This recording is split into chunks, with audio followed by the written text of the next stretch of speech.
Bonjour à vous. Tout d'abord, je vous remercie chaleureusement pour vos vagues de soutien. Vous me parlez souvent de courage. Mon courage, ça a été d'étaler sur la place publique cette affaire, mais je n'avais pas d'autre solution et c'était ma seule façon de me faire entendre. Maintenant, il me faut, c'est de la volonté. Et la volonté, vous m'en donnez énormément. Et vous m'en donnerez encore plus en relayant au plus grand nombre possible mes messages. Voilà. Concernant ma santé, ça va. Mon métabolisme est adapté à la situation. Je fais attention à la dénutrition. Je fais du sport 10 minutes 2 fois par jour pour ne pas perdre de masse musculaire. Ma tension est bonne. Donc, on ne va rien lâcher. Au bout du 7e jour que vous me suivez, vous devez connaître l'origine de toute cette affaire. Donc, nous nous retrouvons à la fin des années 80.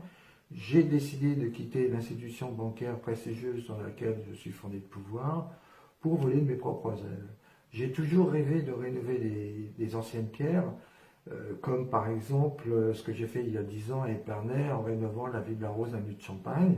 Voilà, ben, j'ai commencé à le faire à la fin des années 80, déjà sur Paris et ensuite sur l'île. Pourquoi? Le marché immobilier parisien est en pleine ébullition jusqu'à la surchauffe à partir de 1990. Comme le TGV allait rejoindre Lille, j'ai déplacé mes projets dans la capitale des Flandres. Parc à Lille, première opération, magnifique, rue nationale, 3 immeubles, ça s'appelait Le Village. D'ailleurs, je salue Patrice Gauthier, je l'ai retrouvé grâce à Facebook, c'était lui mon responsable du bureau de vente et je l'embrasse bien fort. Voilà, merci pour ton soutien, Patrice. Donc, tout se passe bien. Et puis, voilà, un jour, on me propose ceci. Voilà. Et c'est là où tout bascule. Voilà l'affaire en question. Donc, c'est un immeuble situé 64 avenue du Peuple Belge à Lille, à 300 mètres du palais de justice. Il faut savoir qu'à Lille, au barreau, il y a 600 avocats qui sont inscrits. Donc, vous voyez, c'est un immeuble délabré que j'ai acheté. La banque l'avait financé assez facilement parce que voilà le projet final. J'avais augmenté la surface de 300 mètres carrés. Vous remarquez ici, juste à côté, c'est l'immeuble de l'étude de Maître Bernard Swann, le plus gros mandataire judiciaire du nord de la France, à partir de Paris, et aussi professeur agrégé des droits de faculté qui avait un intérêt très important pour acquérir mon immeuble. Donc, le 22 octobre 1990, je rachète les parts de cette société, la SCI de construction-vente Vendôme, avec 2 associés. Cet immeuble est l'unique actif de la société de construction-vente Vendôme. J'ai 36 ans et mon fils a 6 mois. Il en aura 30 cette année. La banque Hervé Crédit Terme, devenue HSBC depuis, avait financé le projet et j'avais apporté à leur demande 225 000 € en compte courant. Bien que nous traversions une crise immobilière mondiale, l'affaire paraissait tout à fait saine à la banque. Je vous rappelle qu'à cette époque, le Crédit Lyonnais a été sauvé de la faillite grâce à nos impôts et est devenu la LCL. Comme je vous l'ai montré, l'immeuble mitoyen abritait l'étude du plus important mandataire judiciaire de la moitié nord de la France, l'étude de Maître Bernard et Nicolas Swann. Qui est Maître Bernard Swann? Il est parvenu au poste le plus élevé de l'université française, comme professeur agrégé des facultés de droit où elle a exercé à l'université Lille 2. Il était mandataire de justice depuis 1963. Il était rédacteur en chef de la revue de procédure collective qu'il a fondée en 1986, puis rédacteur en chef de la revue LexisNexis, à laquelle sont abonnés une grande majorité d'avocats. Il a dirigé l'Institut d'études judiciaires de l'université de Lille 2. Il était membre du conseil d'administration du Conseil national des administrateurs et des mandataires judiciaires. Il était nommé dans le grade de chevalier de l'Ordre national du mérite, dont on reparlera, et il était officier des palmes académiques. Il a écrit le traité des procédures collectives que chaque étudiant en droit a tenu entre ses mains. Quand cet homme vous explique que vos intérêts sont liés, qu'il a besoin de cet immeuble absolument, que vous devez lui réserver en priorité, qu'il ait les moyens de payer sans aucun problème et que vous pouvez lui faire confiance, vu sa notoriété comme homme de loi, comme juriste, pourquoi pourquoi douter de sa loyauté et de sa parole? Donc je n'ai pas douté. De surcroît, la famille Swann est l'une des plus grosses fortunes du Nord et selon la presse, leur patrimoine immobilier est estimé à plus de 1000 appartements disséminés partout en France. Fortune constituée en à peine 30 ans.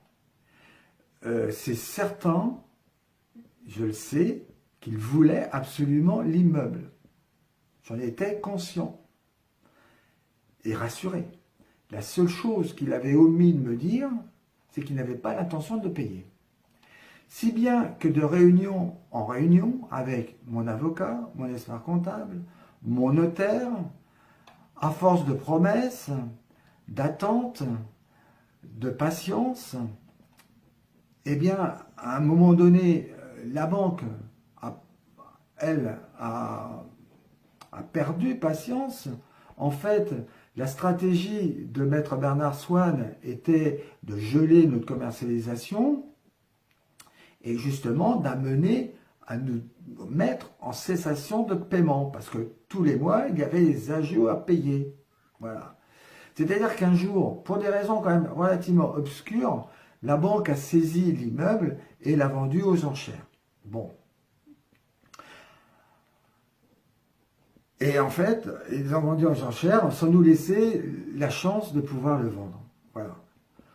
En 1997, donc à la suite de cette vente aux enchères, nous sommes mis en cessation de paiement, puis en redressement judiciaire et en procédure de liquidation judiciaire menée par Maître Pellegrini que je mets en cause aujourd'hui.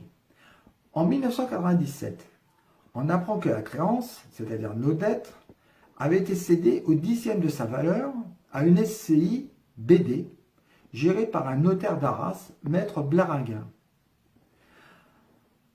Avant la saisie immobilière, nous avions fait des offres amiables à la banque Hervé Crédit Terme, 3 fois supérieures au prix qu'ils ont accepté de la part de la SCI BD. Deuxième point, une SCI a un objet très précis et surtout pas un objet commercial. Et acheter une créance est un acte commercial. On découvrira plus tard que Maître Bernard Swann était derrière cette SCI, qui était en fait une société écran pour laquelle il s'était porté caution.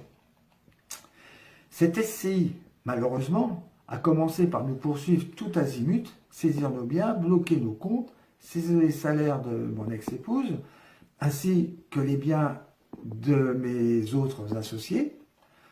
Mon ex-femme, totalement angoissée et peur du lendemain, a demandé le divorce, aussi pour préserver mon fils qui avait 4 ans à cette époque-là. 11 ans plus tard, une autre histoire. Je me retrouve à témoigner devant la cour du tribunal correctionnel de Lille dans ce procès qui a fait tache dans les arcanes de la justice. Au banc des prévenus, il y avait, outre Maître Bernard Swann au titre de gérant de la SCIBD, notre créancier, la banque Hervé Crédit Terme devenue HSBC, un contrôleur des impôts, un inspecteur des impôts, un huissier, 2 avocats. C'est une plainte d'un des associés et mon attestation sur l'honneur transmise au procureur de la République de Lille qui avait déclenché une enquête préliminaire qui avait débouché sur une procédure judiciaire. Voici le dossier, j'espère que vous voyez, le dossier d'instruction du ministère de la Justice du mars 2003, 3 mètres cubes, il y a plus de 3800 pièces, et d'ailleurs, on pourra y revenir si vous le souhaitez. En 2008, les auteurs du pacte de corruption portant sur les modalités de la cession de créances sont condamnés par la Cour d'appel de Douai et confirmés par la Cour de cassation. Maître Bernard Swann a été interdit d'activité pendant 5 ans, radié, avec inscription au bulletin numéro 2 du casier judiciaire. Pour lui, c'était un bannissement.